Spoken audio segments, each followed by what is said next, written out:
Problem number 21. Two charged particle having charge 2 into 10 minus 8 coulomb and joined by insulating string of the length 1 meter, and the system is kept on a smooth horizontal table, and find the tension in the string. तो इस problem में हमें दिया है दो charge particle हैं। Okay, एक table के ऊपर रखे हुए हैं। ठीक है, तो दो चार्ज पार्टिकल मान लिया ये है, दो चार्ज पार्टिकल है।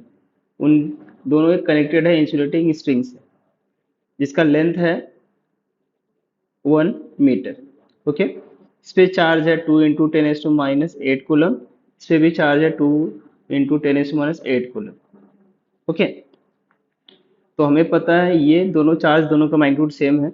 ओके, तो एक दूसरे को रिपल करेंगे, तो इस चार्ज की वजह से इस पे लगने वाला जो फोर्स होगा उसका डायरेक्शन इस तरफ होगा।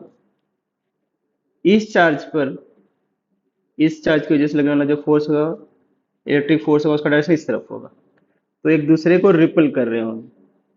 तो इस ट्री के अंदर जो टेंशन फोर्स ऐड कर रहा होगा, यहाँ पे टी बोलो, यहाँ पे या तो यहाँ पे टी, तो यहाँ पे जो टेंशन फोर्स है वह इलेक्ट्रिक फोर्स के इक्वल होगा। तो tension force is nothing but electric force, और इलेक्ट्रिक फोर्स को हम लिख सकते हैं के Q1 into Q2 upon are square.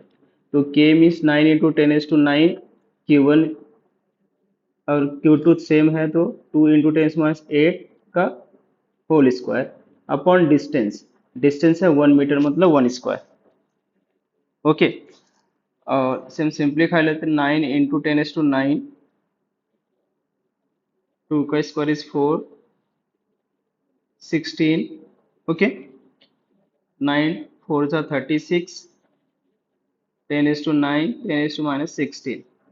Okay, जब हम इसे सिंप्लीफाई करेंगे तो इसका जो वैल्यू आएगी 3.6 10⁻⁻16 प्लस 9, तो हमें दे देगा ये -6। ओके, और ये फोर्स किसके इक्वल है? टेंशन। तो ये टेंशन की वैल्यू आ जाएगी 3.6 10⁻⁻6 न्यूटन, जो इस स्ट्रिंग पे वर्क कर रहा है।